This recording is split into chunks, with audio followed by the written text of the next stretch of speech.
সমগ্র দুনিয়াতে কাঁকড়াদের প্রায় 1446টি প্রজাতি রয়েছে।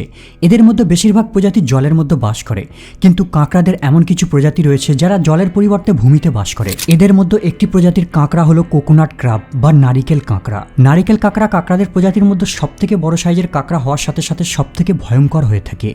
1 মিটার লম্বা এই কাঁকড়াগুলো গাছে উঠে নারকেল পাড়তে পারে, পাখিদের শিকার করতে পারে, এমনকি স্টিলের মতো মজবুত মেটালকেও দুমড়ে দিতে সক্ষম। এদের চিমটি এতই পাওয়ারফুল হয়ে থাকে যে মানুষের হাড়কেও চূর্ণ করে দিতে পারবে, যেন এরা কোনো ফিকশন মুভির কাল্পনিক প্রাণী। আজকের ভিডিওতে জানবেন কি হবে যদি এক জায়গায় হাজারো কোকোনাট ক্রাব জমায়েত হয়, আর কেন এদেরকে জাপানে খায় না। কোকোনাট ক্রাবদের সম্পর্কে একটি ইন্টারেস্টিং বিষয় হলো তাদের পা, যেটা প্রায় 3 ফিট পর্যন্ত লম্বা হতে পারে, আর সারাশির মতো দেখতে এই পিঞ্চারগুলো খুবই স্ট্রং হয়ে থাকে। এটা দিয়ে তারা প্রায় 66 পাউন্ড পর্যন্ত ওয়েট লিফট করতে সক্ষম, যা প্রায় 10 বছরের শিশুর সমান ওজন। এমনকি একটি হিউম্যানের জন্য এটা করা একটি চ্যালেঞ্জিং কাজ, অথচ এই কাঁকড়াগুলোর সাইজ মাত্র 9 পাউন্ড হয়ে থাকে। যেখানে একজন সাধারণ ব্যক্তির পক্ষে টুল ছাড়া নারকেল ভাঙা একটি কঠিন কাজ, সেখানে এদের কাছে একটি নর্মাল ব্যাপার। এরা সাধারণত নারকেল গাছে উঠে নারকেল পেরে ভিতরের সাদা অংশটি খাওয়া পছন্দ করে, এই কারণে এরা কোকোনাট ক্রাব নামে পরিচিত। কিন্তু এরা কেবল বেঁচে থাকার জন্য নারকেল খাওয়ার উপরেই নির্ভর থাকে না। আপনি শুনলে অবাক হবেন, এরা খুবই হিংস্র শিকারী হয়ে থাকে। মৃত প্রাণী থেকে শুরু করে বেড়ালের বাচ্চা, এমনকি বড় বড় পাখিদেরকেও এরা শিকার করে খেতে ছাড়ে না। যেমন এই ফুটেজটি দেখুন, কিভাবে তারা একটি বড় সাইজের পাখিকে শিকার করছে। শিকারকে ধরার জন্য রাতের অন্ধকারে তারা ওত পেতে থাকে, আর যখনই কোনো শিকার তাদের সামনে দিয়ে ক্রস করে, দ্রুত তার উপর অ্যাটাক লঞ্চ করে। আমরা সবাই জানি কোকোনাট ক্রাব কেবল নারিকেল ব্রেক করার কাজই খুবই পটু, কিন্তু আপনার ধারণা ভুল। এদের পিঞ্চিং এর শক্তির আসল রহস্য পাওয়া যায় 2016 সালে। জাপানের কিছু সায়েন্টিস্ট কোকোনাট ক্রাবদের পিঞ্চিং এর পাওয়ার টেস্ট করার জন্য ভিন্ন ভিন্ন সাইজের 29টা কাঁকড়া জোগাড় করে, আর স্টিল ফোর্স সেন্সারের সাহায্যে তাদের পিঞ্চিং পাওয়ার টেস্ট করে। তারা এক্সপেরিমেন্ট থেকে জানতে পারে সাইজ অনুসারে এদের পিঞ্চিং করার ক্ষমতা বৈচিত্র্যময় হয়ে থাকে। রেঞ্জ প্রায় 29 থেকে 1765 নিউটন পর্যন্ত। জাস্ট রেফারেন্স হিসেবে বলে রাখি, একজন পূর্ণবয়স্ক ব্যক্তির বাইট ফোর্স প্রায় 340 নিউটন হয়ে থাকে। বিজ্ঞানীরা আরও গবেষণা চালায়, আর তারা জানতে পারে কোকোনাট ক্রাবদের পিঞ্চিং পাওয়ার নির্ভর করে এদের সাইজের উপর। একটি 9 পাউন্ড কাঁকড়ার পিঞ্চিং ফোর্স প্রায় 3300 নিউটন পর্যন্ত হয়ে থাকে, যা অনেক ল্যান্ড অ্যানিম্যাল যেমন সিংহ, ভাল্লুক, ওয়াইল্ড ডগের থেকেও অনেক গুণ বেশি। এমনকি হিংস্র প্রাণী লেপার্ডের বাইট ফোর্স 800 থেকে 1000 নিউটন পর্যন্তই হয়ে থাকে। আর এই দুর্দান্ত পাওয়ারফুল অস্ত্রটির কারণেই নিজেদের প্রোটেক্ট করতে তাদের কোনো মজবুত সেলের প্রয়োজন পড়ে না। সহজেই তারা শিকারের হাত থেকে নিজেদের বাঁচাতে সক্ষম।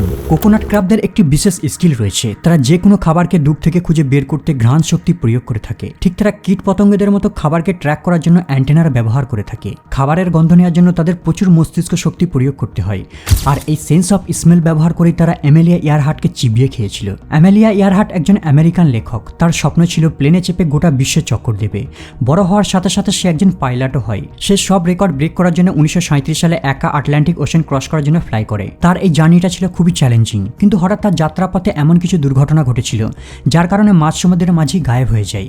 আর এই ঘটনার পর বহুদিন যাবৎ সার্চ অপারেশন চালানো হয়, কিন্তু অ্যামেলিয়া আর তার প্লেন গোটা বিশ্বের কাছে একটি রহস্য রয়ে যায়। এই ঘটনার পর 1940 সালে একদল ব্যক্তি নিকোমারোরা আইল্যান্ডের কাছে একটি কঙ্কাল দেখতে পায়, আর তার কিছুটা দূরে একটি ভাঙা প্লেনের ধ্বংসাবশেষের অস্তিত্ব লক্ষ্য করে। গবেষণা করার পর জানা যায় সমুদ্রের মাঝ দিয়ে ওরা সময় অ্যামেলিয়ার প্লেনে যান্ত্রিক গোলযোগ দেখা দিয়েছিল, ফলে তার প্লেনটি এই দ্বীপেই ভেঙে পড়ে। সম্ভবত অ্যামেলিয়া তখনও জীবিত ছিল, কিন্তু ওই দ্বীপটি ছিল কোকোনাট ক্রাবদের ঘর। তারা অ্যামেলিয়ার রক্তের গন্ধ পেয়ে সেখানে ঝাঁকে ঝাঁকে উপস্থিত হয়, আর তার উপর হামলা করে তার দেহকে আত্মসাৎ করে ফেলে রাখে কেবল তার হাড় কঙ্কালগুলো।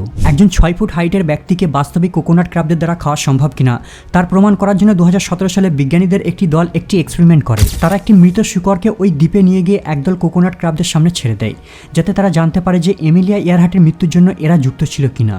আপনি শুনলে অবাক হবেন, এই এক্সপেরিমেন্টের রেজাল্টটি ছিল খুবই ভয়ানক। মাত্র কয়েক ঘন্টার মধ্যেই এরা আস্ত শুকরটিকে সাবার করে দেয়, কেবল ফেলে রাখে হাড় কঙ্কালগুলিকে। এরা তাদের শক্তিশালী পিঞ্চার দিয়ে যে কোনো প্রাণীকে আত্মসাৎ করার সাথে সাথে মজবুত মেটালকেও চূর্ণ করে দিতে পারে। অস্ট্রেলিয়াতে একদল গাল্ফ প্লেয়ার খেলা শেষে তাদের গাল্ফ ক্লাবটিকে পাশে রেখে গল্প করছিল, কিন্তু কোথা থেকে একটি হঠাৎ কোকোনাট ক্রাব এসে তাদের গাল্ফ ক্লাবটিকে পিঞ্চার দিয়ে চেপে ধরে। যখন প্লেয়াররা এটিকে ছিনিয়ে নিতে চায়, কাঁকড়াটি স্টিকটিকে ভেঙে 2 টুকরো করে দেয়।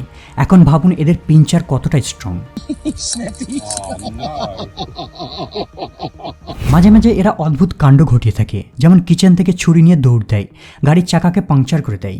জাপানে এক টুরিস্ট ওকিনাওয়া আইল্যান্ডে টেন্টের ভিতর রেস্ট নিচ্ছিল, কিন্তু সে হঠাৎ বাইরে এক অদ্ভুত শব্দ শুনতে পায়। ঘটনাটির রহস্য জানার জন্য সে টেন্ট থেকে বেরিয়ে পড়ে, আর সে যে আবিষ্কার করে তা ছিল খুবই অবাক করার মতো। একটি কোকোনাট ক্রাব চুপি চুপি এসে তাদের ছুরি নিয়ে দৌড়ে পালাচ্ছে। Hey bro. Hey bro, I need that knife. ব্যাপারটা দেখে আমাদের সবারই হয়তো আজব মনে হতে পারে। এখন প্রশ্ন হলো সে এই ছুরিটা দিয়ে আসলেই কি করবে? আসলে কোকোনাট ক্র্যাবদের যে কোনো খাবার আকৃষ্ট করে, আর যে কোনো খাবারকেই তারা গন্ধ শুকে টের পেয়ে যায়। যেহেতু এই ছুরিটিতে রাতের অবশিষ্ট খাবার লেগেছিল, তাই তাকে প্রলোভিত করে। সম্ভবত কাঁকড়াটি ব্যক্তিগতভাবে ছুরিটি চায়নি, কিন্তু ছুরিতে লেগে থাকা মুখরোচক খাবারটি থেকে নিজেকে প্রতিরোধ করতে পারেনি। এখন আসা যাক আসল প্রশ্নে। খাদ্যরসিকদের জন্য কোকোনাট ক্র্যাব তো খুবই সুস্বাদু খাবার, কিন্তু তারপরেও কেন এদেরকে জাপানে খাওয়া নিষিদ্ধ করা হয়েছে? ওয়েল, IUCN বা international union for conservation of নেচারের রিপোর্ট অনুযায়ী এদের সংখ্যা বিলুপ্তের দিকে। কেবল অল্প কিছু অঞ্চলেই এদের অস্তিত্ব রয়েছে। কোকোনাট ক্র্যাব একটি টেস্টি ফুড। একটি 4 কেজি ওজনের কাঁকড়া একদিনের জন্য সমগ্র ফ্যামিলির খিদে মেটাতে পারবে। এদের ভেতর সুস্বাদু মাংস রয়েছে। যখন কোনো জিনিস খুব টেস্টি হয়, মানুষ তাকে বেশি বেশি করে ধরে খাওয়া শুরু করে দেয়। তাছাড়া এরা খুব ধীর গতিতে চলে আর খুব সহজেই এদের ধরে ফেলা যায়। যেহেতু তাদের সংখ্যা খুবই কম রয়েছে, প্লাস ওভারফিশিং এর কারণে এদের অস্তিত্ব প্রায় বিলুপ্ত হতে চলেছে। এই কারণে গভর্নমেন্ট থেকে অনেক দেশে এদের খাবার উপর লিমিট করে দেওয়া হয়েছে। 2004 সালে জাপানে এদের খাওয়ার উপর টোটালি ব্যান করে দেওয়া হয়। ওভারফিশিং এর কারণে জাপানে এদের সংখ্যা কেবলমাত্র 200টা মতোই ছিল।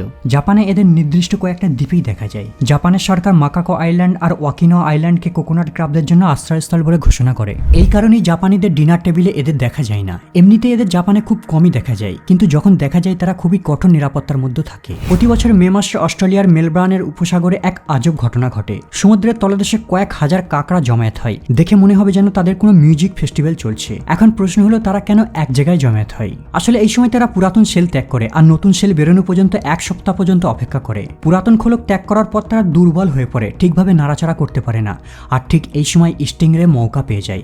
তারা জানে এই সময় কাঁকড়ারা ফাইট করতে পারবে না, কারণ তাদের নতুন সেল এখনো মজবুত না। আর তারা এই সুযোগে কাঁকড়াদের মুড়ি মুড়কির মতো গেলা শুরু করে দেয়। এখন প্রশ্ন হলো স্টিংরেরা কিভাবে কাঁকড়াদের ধরে ফেলতে পারে, আর তারা কিভাবেই বা বুঝতে পারে কোথায় তাদের শিকার রয়েছে? কারণ এদের মুখ তো বডির নিচে রয়েছে, কিন্তু এদের চোখ বডির উপরে, আর তারা শিকারকে খোঁজার জন্য বারবার ট্রানও করে না। আসলে স্টিংরেদের একটি বিশেষ অর্গান রয়েছে যার নাম অ্যাম্পুলে লোরেঞ্জিনি। এটা ঠিক যেন এক্সট্রা নাক তাদের দেহে অ্যাটাচ রয়েছে, আর এটা সাহায্যে অন্য প্রাণীদের থেকে আসা বৈদ্যুতিক কারেন্টকে ডিটেক্ট করতে পারে।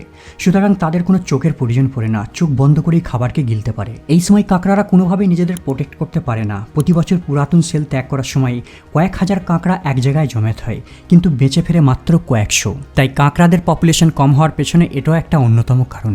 বন্ধুরা, আজ এই পর্যন্ত। আপাতত বিদায় নিলাম, দেখা হবে আবার পরের এপিসোডে।